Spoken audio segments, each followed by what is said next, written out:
5 number দেখবো set এ 65। এখানে বলা আছে হচ্ছে 289 টু দি পাওয়ার হচ্ছে 0.17 ইন্টু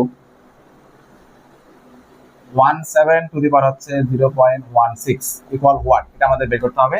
এটা খুব ইজি একটা ম্যাথ। আমাদের ডেসিমেল পাওয়ার দেখে অনেকে আসলে এটা ভয় খেয়ে যায়, আসলে এরকম না। দেখেন এটা এই যে 289 হচ্ছে 17 এর স্কয়ার, ঠিক আছে, ইকুয়াল হচ্ছে 17 ইন্টু হচ্ছে 17 টু দি পাওয়ার হচ্ছে 0.16। এটা মাথায় রাখবেন যে এখানে যে নাম্বারটা থাকবে এটারে স্কয়ার বা কিউব এগুলো দেওয়া থাকে, স্কয়ার বা কিউব এগুলো দেওয়া থাকে, কিউবের বেশি তো সামনে দেওয়া থাকে না। তাহলে আসেন এটা উপরে গিয়ে মাল্টিপ্লাই হয়ে যাবে। তাহলে এটা আমরা যদি মাল্টিপ্লাই করি তাহলে 2 ইন্টু 0.17, এটা হলো 17 এর পাওয়ার, আর এখানে হচ্ছে 17 এর পাওয়ার হচ্ছে 0.16। তা আমরা এটাকে নরমালি কি জানি যে বেস সেম থাকবে, পাওয়ার কি হবে, অ্যাড হবে। তাহলে এই জিনিসটা আমি অ্যাড করে নিচ্ছি। আপনারা নরমালি এটাকে 2 দ্বারা মাল্টিপ্লাই করে অ্যাড করতে পারবেন, ঠিক আছে। তাহলে আমাদের হচ্ছে 2 ইন্টু 0.17, তাহলে আসছে 0.34।